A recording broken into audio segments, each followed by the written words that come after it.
and I was just forced to go. But as I got older, it just became part of my routine. So it felt weird not going on a Sunday. And the first time I met God and the first time I actually acknowledged His presence was in the summer of '08. I remember this very specifically. I was going through a really tough time. I was just depressed and I had thoughts of suicide, and yeah, it was just a really hard time. And in those moments, I honestly didn't know what to do. I was so broken to the point where I had no one to turn to except to God. And that's how I met God. But despite the fact that I met God that early and that critically at the time, I still didn't pursue Him. I just knew of Him, but like I said, I had faith in Him. Like I said, I was Christian, but I didn't practice my faith. I didn't practice my lifestyle that I was saying that I had. So yeah, it was like that for the longest time, ever since the summer up till last semester. Yeah, just to be honest, yeah, up till last semester I was still in that state. Like yeah, I was talking about God more through KCCC and getting to know people and have fellowship, but what's the point of all that if I can't even go out and tell a stranger about my faith or what my life is about? So this semester is different because I'm taking discipleship training, like a lot of you guys are. And yeah, like we have to do like QT and go evangelize and just meditate upon God's word. And at first, to be honest, I was like, this is just like school. Like discipleship training, like literally felt like a class. Like there was a curriculum, there was everything that I hated, and I didn't want to do it at first. But as I kept doing it, I kind of just got used to the routine. And hold on. You're fine.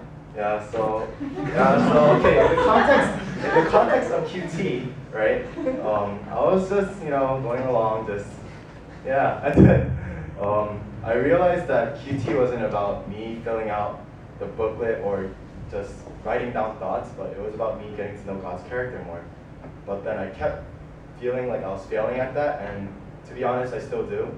Sometimes it's good, but sometimes it's bad. But yeah, through QT, even though like I do get discouraged from my own thoughts and my own actions, I feel like it is helping me get to know God more, despite the fact that I sometimes don't feel like I got to know God more. And for witnessing as well, I was pretty used to witnessing because I did it in the past, but I never did it in like my own backyard per se.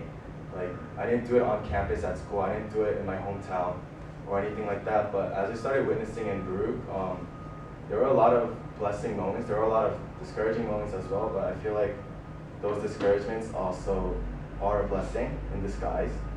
And yeah, through witnessing, I was just thinking the other day, and I was like, wow, like how great is it just to go out and share about my faith without being persecuted, without being ridiculed, without turning against God. And yeah, I was just really grateful for that. And I feel like through the whole process of like my life, the one thing that always sticks to me is God works in processes. He doesn't work as in a one-time thing. That's how I used to think, but every day I'm learning that I'm always in process, I'm always in training. I feel like everyone is, because there's always more to know about God, so you can never be perfect. So although it's a different story now, it's not a perfect story. And I feel like, where was I? I feel like,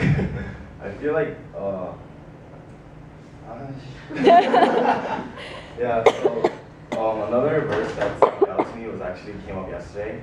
I was thinking about what verse to talk about, and then I kind of just disregarded it at the moment, and then I just did QT, and then this verse came up. It's from Ephesians chapter 4, verse 14. It says, then we will no longer be infants tossed back and forth by the waves, and blown here and there by every wind of teaching, and by the cunning and craftiness of men and the deceitful scheming. And I was talking to a lot of other people about how God has been speaking to them through QT, and they all have different answers, but I think for me it's that God's not telling me something new every day, but He's kind of reassuring me of where I am. He's reassuring me that I'm becoming more firm in my faith and more strong in my faith. And I feel like yesterday just kind of like put the nail on it, right? So yeah, I really think that's why I was brought to KCCC by God. I really feel like that's the reason why, just for reassurance. And I want to make one thing clear with you guys. Where I am now and everything I've been through isn't because of like the situations I've been in. It's not because of me deciding to come to KCCC. It's not because of my own needs, but it's through God that it's through God where I am right now. And yeah.